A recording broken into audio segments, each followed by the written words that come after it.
안녕하십니까. 이주영 법무사입니다. 채무자가 카드 대금 등 채권이 연체가 되면 원리금 상환을 하지 못하게 되면서 채권자는 채무자의 월급에 대해서 가압류나 압류동 조치를 하는 경우가 많이 있습니다. 이 경우에는 채무자는 부채 상환뿐만 아니라 기본적인 생활조차 힘든 상황이 되는데요. 이번 시간에는 채권자의 월급이 압류나 가압류된 경우에 개인회생을 진행할 수 있는지 여부에 대해서 알아보겠습니다.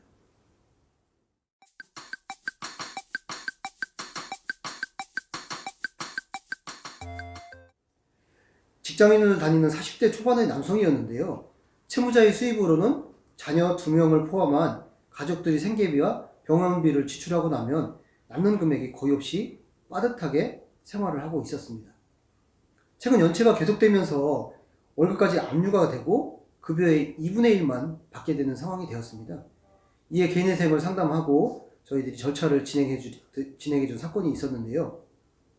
월급에 대해서 가압류되면 개인회생 절차 진행은 어떻게 될까요? 가압류는 판결문이나 집행권은 없이 채권 확보를 위해서 미리 집행보존을 하는 절차입니다. 따라서 가압류가 되었다면 채권자가 돈을 수령해가지 못하게 되는 것이지요. 이 경우 개인회생에서는 가압류된 금액을 회사에서 보유하게 되고 나중에 인가시까지 보유한 금액을 채무자에게 돌려주게 되면 채무자는 그 금액을 일시에 변제하는 변제기간을 마련해서 절차를 진행하면 됩니다. 그런데 급여가 압류가 되면 개인회생은 어떻게 될까요? 이 경우에는 채무자의 급여를 채권자가 추심해 갈 수 있습니다. 즉 채권자가 회사에 적립되어 있는 돈을 수령해 갈 수 있는 것입니다. 이때에는 채권자가 더 이상 압류된 돈을 추심해 가지 못하도록 법원에 중지명령 신청을 해서 채권자의 강제 집행을 정지시켜야 합니다.